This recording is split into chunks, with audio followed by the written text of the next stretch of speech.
Olá pessoal, meu nome é André Lafayette, eu sou professor e coordenador de clínica médica do grupo Eu Médico Residente. Este é o nosso canal do YouTube, onde a gente traz muito material legal para vocês, material importante para fins de resolução de prova. A gente discute temas relevantes, sempre baseado na resolução de questões. O tema de hoje que a gente escolheu foi um tema da cardiologia. A gente vai falar da principal arritmia da prática clínica e, portanto, a principal arritmia cobrada em prova. Vamos falar da fibrilação atrial. Então vamos começar aqui a nossa conversa. Como vocês já devem estar acostumados, quem já assiste, quem já participa do nosso canal, a gente abre com uma questão, vocês deem um pause no vídeo, tentem responder, que a gente vai introduzir alguns conceitos teóricos e mais na frente a gente resolve essa questão juntos. Então, por que a fibrilação atrial é muito cobrada em prova? Pelo seguinte, é ataque à arritmia sustentada mais comum na prática clínica, acomete 1 a 2% da população geral, e à medida que vai avançando a idade, esse percentual vai aumentando também, porque há um aumento progressivo com a idade. Quais são os indivíduos de maior risco para desenvolver FA? São os indivíduos idosos, os cardiopatas, os pacientes com hipertireoidismo. Existe uma associação com ingestão de álcool, especialmente para indivíduos do sexo masculino. As duas principais cardiopatias estruturais relacionadas com a fibrilação atrial são a cardiopatia hipertensiva, em que a gente tem inicialmente uma hipertrofia do ventrículo esquerdo, depois, com o passar do tempo, pode ter uma dilatação, e a cardiopatia reumática, que na verdade é uma valvopatia reumática. A valvopatia reumática mais comum é a valvopatia mitral, é aquela que vai colocar uma sobrecarga no átrio esquerdo e por isso vai desenvolver a fibrilação atrial. A fibrilação atrial está associada ao aumento do risco de acidente vascular cerebral, há um aumento do risco de insuficiência cardíaca, demência, depressão e ao aumento do risco de internação, também está associada ao aumento do risco de mortalidade. Aqui está um exemplo do que é que acontece no coração normal. Os caminhos elétricos que se seguem após o estímulo do nó sinusal, passa pelos feixes internodais e chega ao nó atrioventricular.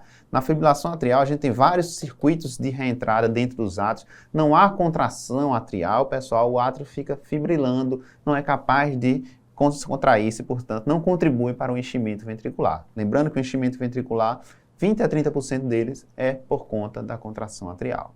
E qual é o quadro clínico? Na sua maioria é um paciente assintomático que faz o diagnóstico durante o exame físico, percebe-se um ritmo irregular, durante um eletrocardiograma de rotina, durante uma consulta, uma avaliação pré-operatória.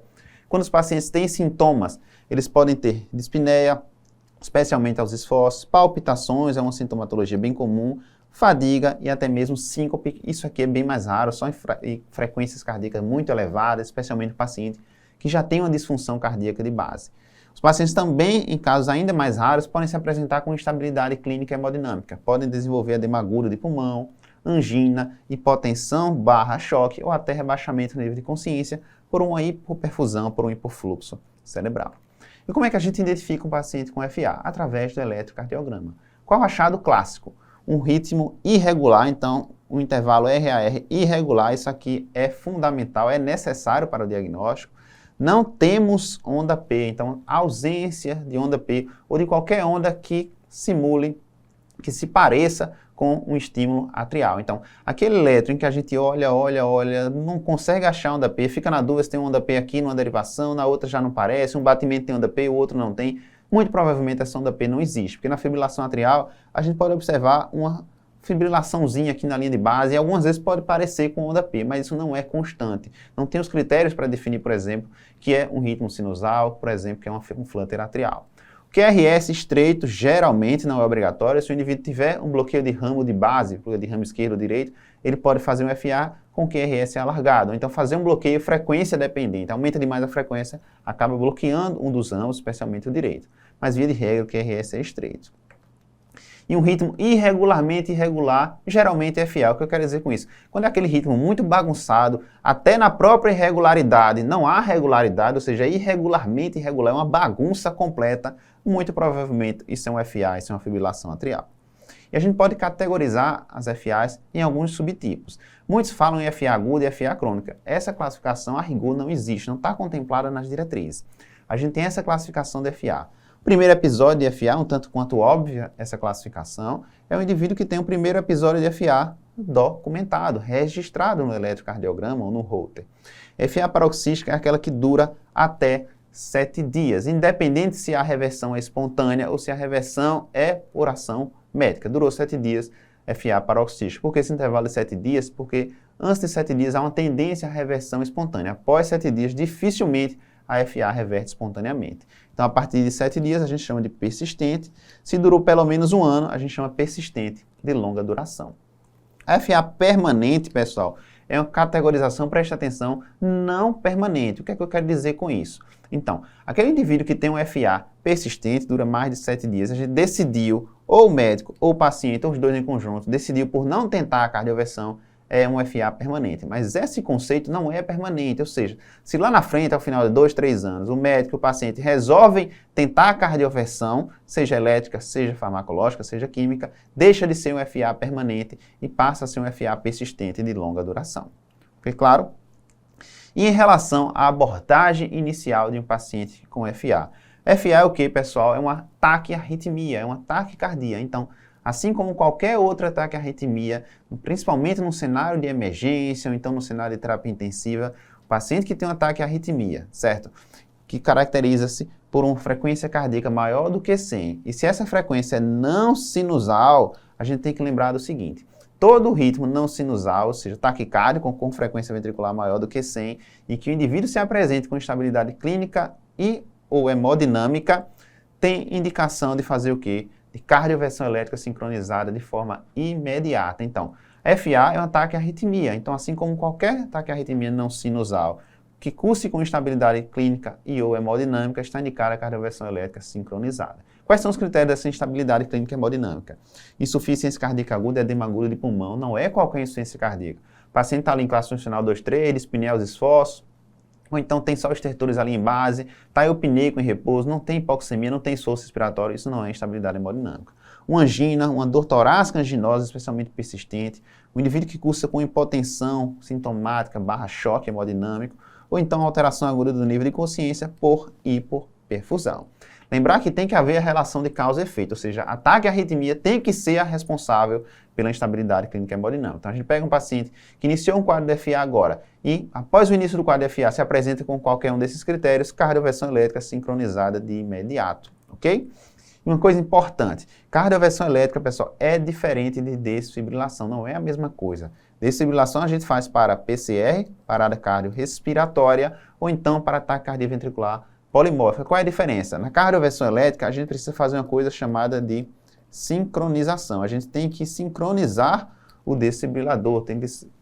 E como é que a gente faz isso? Geralmente tem um botãozinho lá no aparelho com a sigla SYNC, geralmente com Y, que vem do inglês. E quando a gente aperta esse botão, o que é que acontece? Vai aparecer os complexos QRS e em cima de cada complexo QRS vai aparecer uma bolinha ou um quadradinho. Significa que está sincronizado. Então, quando a gente apertar o botão para dar o choque vai ser dado sincronizado com o complexo QRS. Então, essa é a diferença da cardioversão elétrica sincronizada para a desfibrilação. E a cardioversão elétrica sincronizada, a gente tem que apertar o botão de sincronização lá no aparelho, não pode esquecer disso. Então, vou voltar para a nossa questão aqui, INEP 2016 revalida. Uma mulher de 57 anos de idade é levada por familiares a uma unidade de pronto atendimento com quadro de desmaio, ocorrido há poucas horas. O paciente recuperou a consciência e passou a queixar-se de palpitação e tonteiras. Ela nega febre, cefaleia, dispneia, dor precordial e episódios prévios semelhantes. O paciente refere ter hipertensão controlada apenas com diuréticos, nega tabagismo ou etilismo. Ao exame físico, apresenta-se lúcida, orientada, colaborativa, pálida, sudoreica e levemente taquipneica. A ausculta pulmonar é normal. O resultado do exame cardiovascular mostra um ritmo cardíaco irregular, em 2 tempos, bulia nova fonética, sem sopro, há o que? Uma hipotensão. E a paciente estava o que? Pálida e sudoreica. Então, essa paciente tem uma hipotensão sintomática. Tem critérios de má perfusão. Frequência cardíaca de 200 em média. Frequência respiratória um pouquinho aumentada a 24. Os demais aspectos do exame físico não apresentam alterações. Foi submetida de imediato ao eletrocardiograma, cujo resultado é reproduzido a seguir. Importava o resultado desse eletro? A rigor, importava muito pouco. Porque se a paciente tem um ataque à arritmia com instabilidade hemodinâmica, aparentemente por causa dessa arritmia, porque a gente não tem outra causa para essa instabilidade hemodinâmica, tem indicação de cardioversão elétrica sincronizada. Mas esse é um ritmo de FA. Preste atenção que uma olhada, uma avaliação grosseira, parece que esse ritmo é regular. Mas o enunciado já disse que é regular. E quando a FA ela é muito rápida, pode parecer estar regular. Mas se a gente tiver o cuidado e contar direitinho, a gente vai ver que é irregular. Então tem que fazer o que, pessoal? Cardioversão elétrica aqui de imediato, porque está instável. Mas letra D, administração imediata de amiodarona, início de anticoagulação, não, cardioversão elétrica. Administração imediata de beta-bloqueador por via endovenosa, início de anticoagulação, não, tem que ser cardioversão elétrica. A gente vai ver em que situações a gente pode fazer beta-bloqueador. B, administração de heparina por via intravenosa, início de anticoagulação com antiagregação, ou antiagregação por via oral. Antiagregação não é feita para FA, para prevenir evento tromboembólico, a gente comenta isso ao longo da nossa conversa. Por via oral, cardioversão elétrica ou química posterior, não, tem que ser imediata. E letra A, a gente faz a administração de heparina por via endovenosa, anticoagula o paciente, cardioversão elétrica imediata, perfeito. Início de anticoagulação por via oral, pós-cardioversão e terapia de manutenção posterior com amiodarona para tentar manter o ritmo correto. Mas só para eu saber que a gente precisava fazer cardioversão elétrica imediata, a única alternativa passível de resposta seria, de fato, a letra A. Vamos seguir. Questão agora do Hospital Sírio-Libanês, questão bem simples. Pausem, tentem responder, que a gente vai continuar a nossa abordagem do paciente com FA. Então, se é um FA que leva a uma instabilidade hemodinâmica, não há dúvida, cardioversão elétrica sincronizada, até assim como qualquer outro ataque à arritmia. Agora, se o paciente está estável hemodinamicamente, aí é outra história. Primeira coisa que o paciente está estável, pessoal, a gente não pode esquecer isso na prática clínica, fazer o eletrocardiograma, tá certo? Então, se o paciente está estável, calma, tem tempo, por mais que o monitor mostre um ritmo e a gente acha que seja FA, documente, registre, isso vai ser útil para fins de condução posterior do paciente. Então, o paciente está estável, faz o eletro, e a primeira medida, o primeiro passo é controle da frequência cardíaca. Obviamente, quem está com a frequência cardíaca elevada.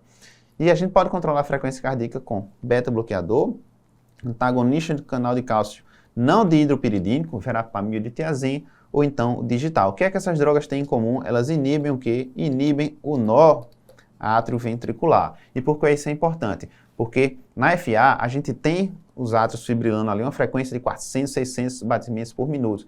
E esses estímulos bombardeiam o nó atrioventricular. Já pensou se todos esses estímulos, passassem para os ventrículos iam bater numa frequência de 400, 600, o que é incompatível com a vida do doente vinha óbito. Então, no atrioventricular, o que é que ele faz? Ele filtra, ele seleciona os estímulos que vão passar. Então, se a gente inibe o nó atrioventricular, ele filtra mais ainda, ele diminui a quantidade de estímulos que passam para os ventrículos, diminuindo a frequência cardíaca por sua vez. Então, paciente estável, a gente controlou inicialmente a frequência cardíaca. Após controlar a frequência cardíaca, a gente tem uma decisão a tomar junto com o paciente, na maioria das vezes, uma decisão compartilhada. Ou a gente controla o ritmo, ou seja, a gente leva o indivíduo para o ritmo sinusal e tenta manter esse paciente em ritmo sinusal, ou então a gente controla a frequência cardíaca mantendo aquelas drogas que inibem o nó atrioventricular.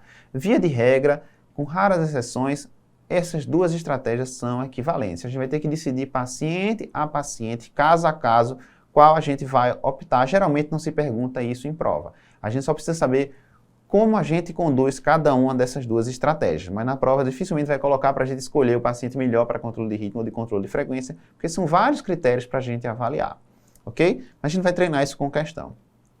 Se a gente decidir por controle de frequência cardíaca, o que é que a gente tem que avaliar? Primeira coisa, fração de ejeção. Se a fração de ejeção é menor ou igual a 40% reduzida, a gente vai usar beta-bloqueador, especialmente beta-bloqueadores que diminuem mortalidade nas de fração de ejeção reduzida. Bisoprolol, carvedilol e metoprolol. Se o paciente estiver com instabilidade hemodinâmica, a gente tem que fazer o quê? Cardioversão elétrica, se a instabilidade for por conta da FA. Mas existem aqueles cenários que o paciente tem uma FA crônica, faz um choque de outra natureza, um choque séptico, por exemplo. Então a gente não vai cardioverter esse paciente, porque a FA não está levando ao choque. A FA só estava lá de bobeira. Mas diante do choque, a frequência aumentou e a gente quer controlar. Não pode beta-bloqueador se estiver instável hemodinamicamente. Se tiver uma IC de fração de ejeção reduzida, descompensada, a gente também não começa beta-bloqueador, a gente só começa quando compensar. E aí nos resta o digital e a amiodarona, que é a droga de quarta linha para a gente controlar a frequência.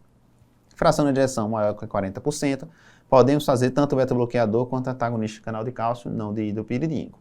Se tiver história de asma ou broncoespasmo severo, a gente opta pelos antagonistas do canal de cálcio.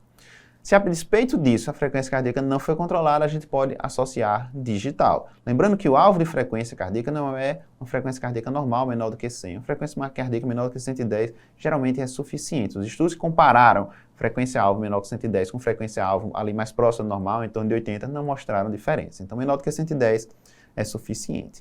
E mais uma vez, reforço. antagonista de canal de cálcio, bloqueador de canal de cálcio não dihidropiridínico, verapamil e tiazem, estão proscritos, contraindicados na IC de fração de ejeção reduzida. Voltar para a nossa questão, tá certo? Do Hospital Sírio-Libanês 2022. Com o intuito de promover a diminuição da frequência cardíaca em pacientes portadores de fibrilação atrial crônica, não se utiliza, tá certo? Que não se usa para controlar a frequência cardíaca. Carvedilol, beta-bloqueador inibe no AV? Inibe, então se utiliza, não é resposta. A mildarona é de escolha? Não é de escolha para controle de frequência, mas controla sim, tá certo? É de quarta linha, mas também inibe o nó atrioventricular. Anlodipino, antagonista de canal de cálcio, opa, sim? Não, pessoal, tem que ser não dihidropiridínico, verapamil e tiazem. Então, a anlodipina deve ser a resposta. Verapamil, inibe no AV, podemos utilizar? Podemos sim, assim como digoxina. Então, a única que não se utiliza, tá certo, para controlar a frequência cardíaca é a anlodipina, que é um antagonista de canal de cálcio dihidropiridínico. É excelente antianginoso e antihipertensivo, mas não inibe no AV, gabarito, letra C.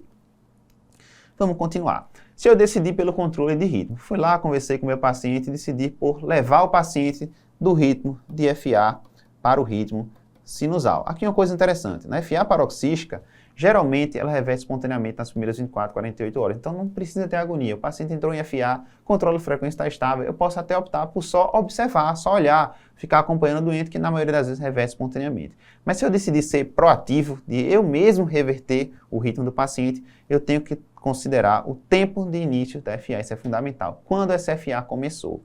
Começou há mais de 48 horas, ou então não consigo determinar quando começou, eu não posso cardioverter, porque a gente vai ver lá na frente, tem risco de evento tromboembólico, porque forma-se um trombo lá no átrio esquerdo, se eu cardioverter, esse trombo pode soltar aí para o sistema nervoso central. Então, mais do que 48 horas de FA, ou não consigo definir o tempo, tem que fazer o eco transesofágico, transtorácico não funciona, tem que ser o transesofágico, porque ele é capaz de ver bem o apêndice atrial esquerdo, que é onde se formam geralmente os trombos, ou então a gente anticoagula por 3 semanas.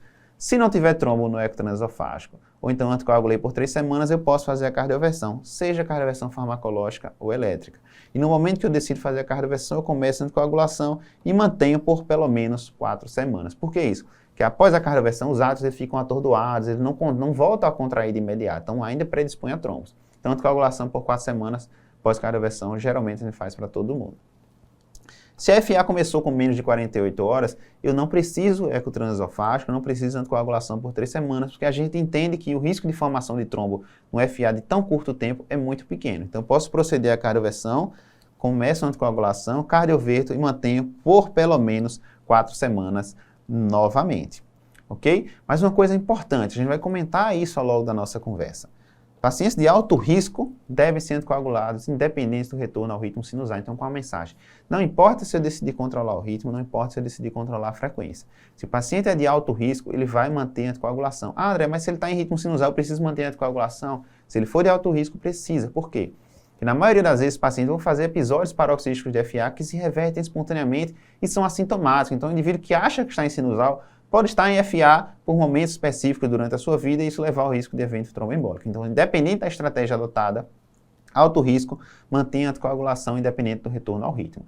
Então, se o paciente anticoagulou por 4 semanas pós-cardioversão, mas é de alto risco, a gente mantém essa anticoagulação indefinidamente, mesmo após completadas essas 4 semanas. Ok? Então vamos lá, questão da USP São Paulo 2018, acesso direto. Mulher de 72 anos apresenta há 2 semanas quadro de palpitações associada a dispneia aos esforços. Preste atenção, 2 semanas. Dispneia aos esforços. Tem antecedentes de hipertensão e diabetes mellitus tipo 2. Ao exame físico apresenta ritmo cardíaco irregular, sem sopros, frequência cardíaca de 150, pressão 140 por 80 sem outras alterações. O eletro apresentado a seguir, as condutas a serem adotadas neste momento são. Então preste atenção, se vocês olharem só esse trechinho aqui do eletro, D2 longo, a gente vê que é uma completa irregularidade. E prestem atenção que vocês não vão achar onda P. Olhem todas as derivações, não há onda P. Tem hora que vocês vão achar que é onda P, mas na verdade aqui, pessoal, parece uma onda T. Então não tem onda P de fato. Um ritmo de RR irregular sem onda P, estamos diante de uma fibrilação atrial. Essa fibrilação atrial está levando à instabilidade hemodinâmica? Não. Veja, a dispneia é aos esforços, isso não é edema agudo de pulmão.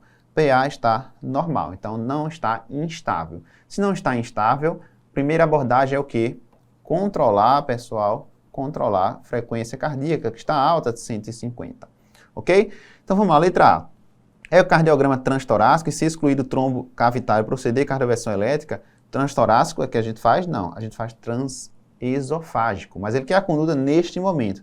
Neste momento, a gente controla a frequência. Então, mesmo que fosse transesofágico aqui, não estaria correto, porque correto aqui é controlar a frequência nesse momento. B, anticoagulação com varfarina por 1 semana seguida de cardioversão elétrica, é por 1 semana? Não, por 3 semanas. Eu posso cardioverter de imediato, André? Não posso, por quê? Porque tem FA mais de 48 horas, 2 semanas. Reversão química, não posso fazer reversão química, tá certo? Nesse momento, porque a FA tem mais de 2 semanas. E B, beta-bloqueador para controle de frequência cardíaca e anticoagulação com varfarina. Correto. Esse paciente tem indicação de anticoagulação? Tem. A gente vai ver que o Chades-Vasco dela é alto. Ela tem pontuação 3 no Chades-Vasco por ser mulher, por ter hipertensão e diabetes, mas a gente comenta sobre isso mais, tá certo, ao longo dessa nossa conversa. Mas no momento é controlar a frequência cardíaca. Gabarito foi letra D. Como falei de anticoagulação, chegou a vez de a gente falar um pouquinho sobre tromboembolismo na fibrilação atrial. Então, questãozinha aqui, tá certo, para vocês da UESP, 2022. Tentem responder, deem um pause no vídeo, que daqui a pouco a gente volta a falar sobre esse tema. Quando eu falo de tromboembolia na FA, não é tromboembolia venosa, pessoal, é tromboembolia arterial. Por quê? Vai se formar trombo, especialmente no átrio esquerdo, na apêndice atrial esquerdo, que migra para onde? Sistema nervoso central. Então, o sistema nervoso central é o principal sítio de embolização da FA. E é disso que a gente tem medo no paciente com FA. Porque principal causa de AVC cardioembólico é o quê? Fibrilação atrial. E a fibrilação atrial é responsável por cerca de 20 a 30% de todos os AVCs isquêmicos, que costuma ser um AVC mais grave do que o AVC ateroembólico ou aterotrombótico. Então, a FA aumenta o risco de AVC em 4 a 5 vezes. Então, a gente tem que avaliar o risco de tromboembolismo arterial. Pode soltar trombo para outras partes? Claro que pode. Pode soltar para os membros, levando, por exemplo, a isquemia crítica de membros inferiores. Inclusive, é uma causa comum de oclusão arterial aguda de membro inferior. Então, a gente tem que avaliar o risco de evento tromboembólico para decidir se anticoagula ou não. E a gente avalia de que forma? Através de um score chamado Chades-Vasc. Então, para cada letrinha dessa, a gente tem uma alteração clínica que leva a uma pontuação. O C de Congestive Heart Failure pontua 1. O H, de hipertensão, pontua 1 também. A idade maior ou igual que 75 anos, pontua 2. D de diabetes, pontua 1. O S de stroke, pode ser AVC ou AIT, ataque isquêmico transitório, pontua 2. Vascular disease, ou doença vascular periférica, doença vascular arterial coronariana, pontua 1. Idade 65, 74, 1. E o sexo feminino, também 1. Então, se o indivíduo pontua maior ou igual do que 2 e é do sexo masculino, ou pontua pelo menos 3 no sexo feminino, está indicada a anticoagulação.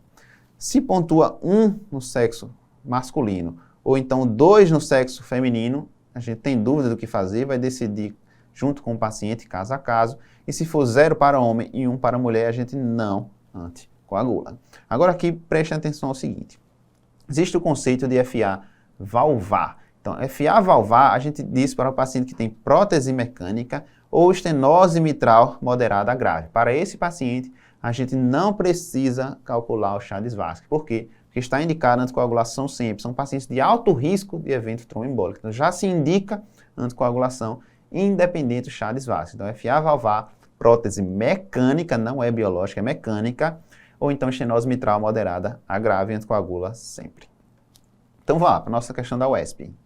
Paciente do sexo masculino, não pontua, 76 anos, já pontua 2 aqui, e diagnóstico prévio de acidente vascular cerebral isquêmico com fibrilação atrial não valvar. Já teve história de AVC, tá certo, cadê? Pontua mais 2.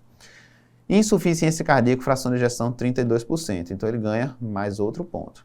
Qual o valor do score Chades-Vasc e qual o significado da pontuação encontrada? Então, 2 com 2 com 1, pontuação 5. Tá certo? Esse paciente tem mais do que indicação de anticoagular. Ele tem uma pontuação 5. Então, tem duas respostas com pontuação 5. O que é que quer dizer pontuação 5 no Chades-Vasc? Um elevado risco de sangramento? Não. É um elevado risco de quê? De evento tromboembólico, mais do que indicada a anticoagulação. Gabarito, letra B de bola. Questão agora da SES Paraíba 2021 acesso direto, uma questão muito legal. Pausem, tentem responder, que a gente vai continuar falando sobre fibrilação atrial, sobre prevenção de evento tromboembólico na FA. Então, a gente tem um score para avaliar o risco de evento tromboembólico, a gente tem um score para avaliar o risco de sangramento, isso é muito, mas muito menos cobrado em prova. É o nosso Hasbled. E aqui o H é de hipertensão arterial sistêmica, e aqui não é o diagnóstico de hipertensão. Então, lá no Charles-Vasse, o paciente tem diagnóstico de hipertensão, mas está controlado com tratamento, ele pontua. Aqui é diferente, aqui é só a hipertensão fora de controle, uma sistólica maior que 160. O A, tá certo, de função renal e função hepática anormais, ele pode pontuar 1 para cada uma dessas disfunções. O S, mais uma vez, de stroke. O B, de bleeding, tá certo, de risco de sangramento. O L, de INR lábio, então o paciente que faz uso de varfarina, o INR fica muito lábio, variando muito, é risco de sangramento.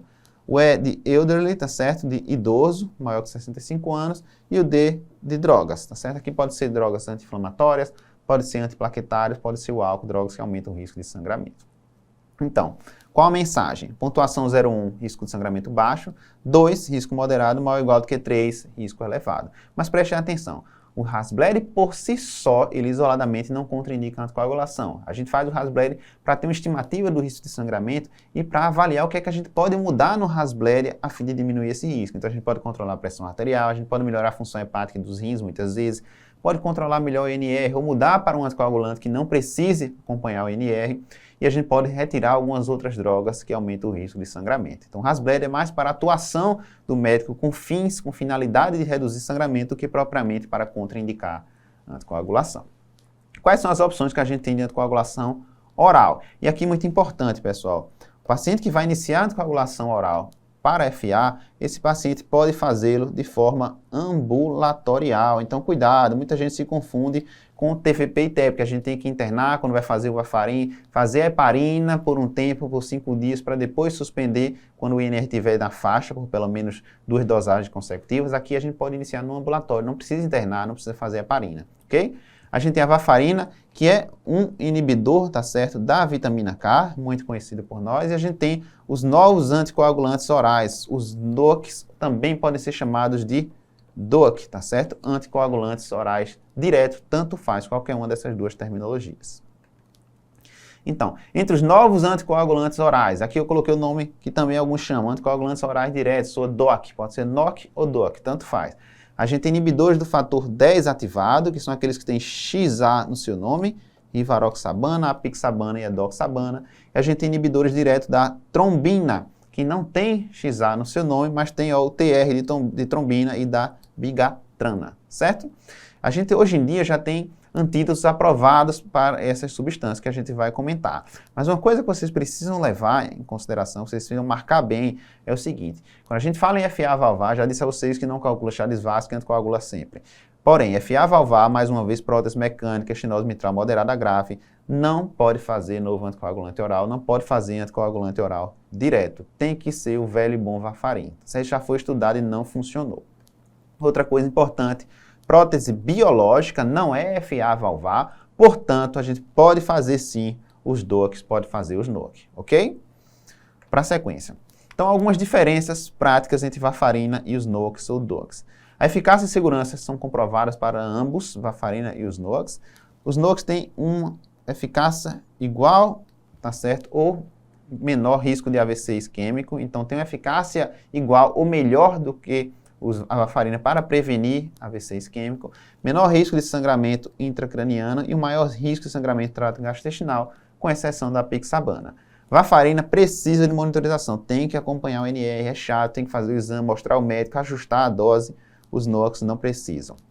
Interação com drogas ou com alimentos é muito comum com a varfarina, especialmente com determinados alimentos, por exemplo, vegetais, verdes. Já os NOCs têm pouca interação. O início de ação e meia-vida são longos para a varfarina, 3 a 5 dias, por isso que a gente, no TVP e TEP, a gente tem que começar a heparina após 3 a 5 dias, se o INR estiver na faixa que a gente suspende a heparina. E se a gente for suspender a varfarina para fins de uma cirurgia, de um procedimento invasivo, e o paciente for de alto risco tromboembólico, a gente tem que fazer ponte com a heparina. Já nos NOCs, tem o início de ação e meia-vida curtos, então não precisa de ponte se a gente tiver que suspender para um procedimento, não faz associação com a heparina. Agente reversor, a gente tem a vitamina K, o plasma fresco congelado e complexo protrombínico para a varfarina. E temos para a dabigatrana, um anticorpo monoclonal chamado idarucizumab. E para os inibidores do fator 10 ativado, a gente tem o andexanet alfa, também tem XA no seu nome. Qual o grande empecilho dos NOx ou DOX? Seu alto custo. Geralmente custa ali em torno de 150 a 200 reais, 250 por mês. Já a varfarina tem um custo muito baixo. Não precisa internar para iniciar a anticoagulação. Mais uma vez eu reforço, muito aluno pergunta isso. Não tem que internar para fazer varfarina junto com a heparina? Não, na FA não precisa. Começa no ambulatório. Algumas coisas práticas em relação aos novos anticoagulantes orais. Aqui tem os nomes comerciais de cada um deles, tá certo? Aqui são as doses habituais, doses padrões, que dificilmente é cobrado em prova. Requer ajuste quando o clearance creatinina está menor do que 50, mas o que pode aparecer em prova é isso aqui, eu trouxe para vocês. Então, pacientes renais crônicos com clearance diminuído, geralmente clearance menor do que 15 a 30, a gente não faz DOAC. Então, se o paciente é renal grave, clearance ali de 10, 12, ou então faz hemodiálise, não pode fazer novos anticoagulantes orais, tá certo? Essa é a mensagem principal desse quadrante aqui para fins de prova, tá certo? O restante é para fins práticos, quem tiver a curiosidade, dê uma olhada. Então, vamos lá.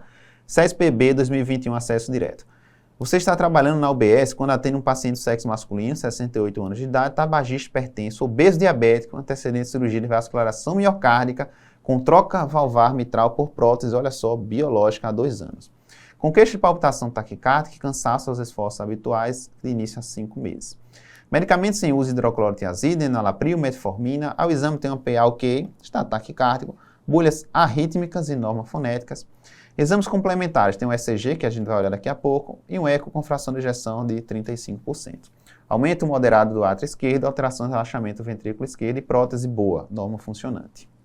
Dentre as combinações de medicações abaixo, assinale a melhor opção de medicamentos para serem acrescentados à receita do paciente no dia da consulta. Então, que ritmo é esse? Preste atenção aqui, é um ritmo irregular, a gente não vê onda P. Se vocês virem com calma aqui, percebam que tem uma tremulação na linha de base, que pode parecer uma onda P, mas na verdade não é, porque isso não há uma homogeneidade ao longo dos complexos. Então, estamos diante de um paciente com FA. Esse paciente tem indicação de controlar a frequência? Tem, porque a frequência cardíaca dele está elevada, 119. Eu vou controlar essa frequência cardíaca com o quê? Se a fração de ejeção dele é reduzida, eu tenho que controlar especialmente com beta-bloqueadores que modifiquem desfecho. Não posso fazer antagonista de canal de cálcio não de hidropiridina. E ele tem indicação de anticoagulação? Vamos ver, 68 anos, pontua 1. Paciente tem hipertensão, pontua mais 1. Diabetes, pontua mais 1, já vai em 3. Tem antecedentes de cirurgia de vascularização miocárdica, então tem doença vascular, mais 1. E tem IC, fração de ejeção de 35%, mais 1. Então, ele tem um Chagas Vasque de 5. Então, está indicada anticoagulação. Então, tem que controlar a frequência, tem que anticoagular.